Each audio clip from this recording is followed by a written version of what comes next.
పితా పుత్ర పవిత్రాత్మ నామమున క్రీస్తునాథుని యందు మిక్కిలిగా ప్రేమించబడుతున్నటువంటి ప్రియ సహోదరి సహోదరులారా, ప్రభు బిడ్డలారా, ఈనాటి పవిత్ర సువిశేషానికి మిమ్మల్ందరినీ కూడా ప్రేమపూర్వకంగా ఆహ్వానిస్తూ ఉన్నాను. క్రీస్తు ప్రభు ఈనాటి సువిశేషంలో పలికినటువంటి మాటలు ఏమిటయా అంటే, శిష్యుడు గురువు కంటే అధికుడు కాదు, సేవకుడు యజమాని కంటే అధికుడు కాదు అంటున్నాడు ప్రియ సహోదరి సహోదరులారా. ఇది 100% వాస్తవం. కనుక మానవ జీవితంలో ఎవరైతే దేవుని యందు విశ్వాసము, భక్తి, వినయము కలిగి జీవిస్తూ ఉంటాడో వాడే వివేకి, అంటే జ్ఞానముతో జీవించేటువంటి బిడ్డ, దేవుని యొక్క కృపతో ముందుకు నడిచేటువంటి వ్యక్తి. అందుకనే మనము ఈనాటి పరిశుద్ధ పట్టణంలో మనం చూసినట్లయితే, దాచబడినది ఏది కూడా బట్ట బయలు కాకపోదు. కనుక మీరు చీకటిలో చేసేటువంటి పనులు వెలుతురులో తెలుస్తూ ఉంటవి.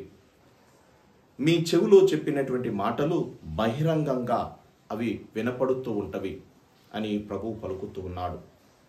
మానవ జీవితము ఆశతో కూడినటువంటి జీవితము, మానవ జీవితము ఆరాటముతో కలిగినటువంటి జీవితము, మానవ జీవితము యుద్ధముతో కూడినటువంటి జీవితము. ప్రియ సహోదరి సహోదరులారా, మనిషి మధ్య స్వార్థము పెరిగితే ఈ యొక్క ఆలోచనలే వస్తూ ఉంటవి. అవే స్వార్థపూరిపోయినటువంటి ఆలోచనలు కావచ్చు. అవి ఒక మనిషిని తన జీవితంలో నుండి క్రిందికి తొక్కేసి వెంటేటువంటి ఆలోచన కావచ్చు. కనుక ఇవన్నీ కూడా ఒక మనిషిని నాకంటే గొప్పగా ఉండకూడదు, నాకంటే ఒక ఉన్నతమైనటువంటి స్థానంలో ఉండకూడదు, వాడిని నేను తొక్కివేయాలి, వాడు నా కిందే ఉండాలి కానీ నన్ను మించి ఉండకూడదు అనేటువంటి స్వార్థ బుద్ధితో ఉన్నప్పుడే మనిషి వేరొకని మనిషిలో చెవులో మాట్లాడటము, రహస్యంగా మాట్లాడటము, లేకపోతే ఏదో ఒకటి చేయాలనేటువంటి తత్వముతో చీకటి ఆలోచనలు, అంటే దేవునికి ఇష్టం లేనటువంటి మాటలు, ఆ యొక్క ఆలోచనలను మనము ఈనాడు క్రీస్తు ప్రభు తన పవిత్రమైనటువంటి వాక్కు ద్వారా ఇటువంటి ఆలోచనలను తత్వము కలిగినటువంటి వారు ఏదొక రోజు వారు బట్ట బయలు అవక తప్పదు అంటున్నాడు ప్రియ సహోదరి సహోదరులారా. కనుక మనం జీవించినంత కాలము కూడా ఈ స్వార్థపూరితమైనటువంటి చీకటి బతుల్లో మనము జీవించక, మనము జీవించినంత కాలము కూడా జీవమునిచ్చేటువంటి దేవుడు, ధైర్యాన్ని ఇచ్చేటువంటి దేవుడు, రక్షణ సమకూర్చేటువంటి దేవుడు, ఆయనకు మాత్రమే మనకు అధికారం ఉన్నది. కనుక ఈ లోకంలో మీరు ఎవ్వరికి కూడా భయపడవలదు. నీ శరీరమును నాశనం చేసేటువంటి వాడికి నువ్వు భయపడవలదు. నీ శరీరమును ఆత్మను రెండు నాశనం చేసేటువంటి వాడికి మాత్రమే నువ్వు భయపడాలి తప్ప నీ శరీరాన్ని నాశనం చేసేటువంటి వాడికి భయపడవలదు. ఎందుకంటే నీ ఆత్మను ఇచ్చినది దేవుడు కనుక ఆ ఆత్మ తిరిగి దేవుడే తీసుకోవలే తప్ప ఈ నరుడు, ఈ లోకంలో నరుడికి ఎటువంటి అవకాశము, అధికారము లేదు అంటున్నాడు ప్రియ సహోదరి సహోదరులారా.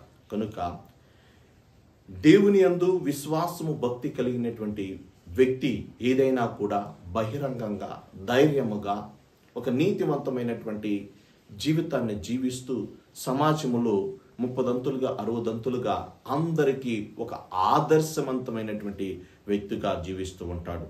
కాదు ఇదిగో చీకటి మాటలకు, రహస్యకరమైనటువంటి మాటలకు, అదేవిధంగా ఇతరులను అణగదొక్కి వారికంటే నేను మికుటంగా ఉండాలనే ఆలోచన తత్వంతో ఉన్నటువంటి వారు ఏదొక రోజు వారి యొక్క జీవితంలో దానికి భిన్నముగా వారు అయిపోతూ ఉంటారు.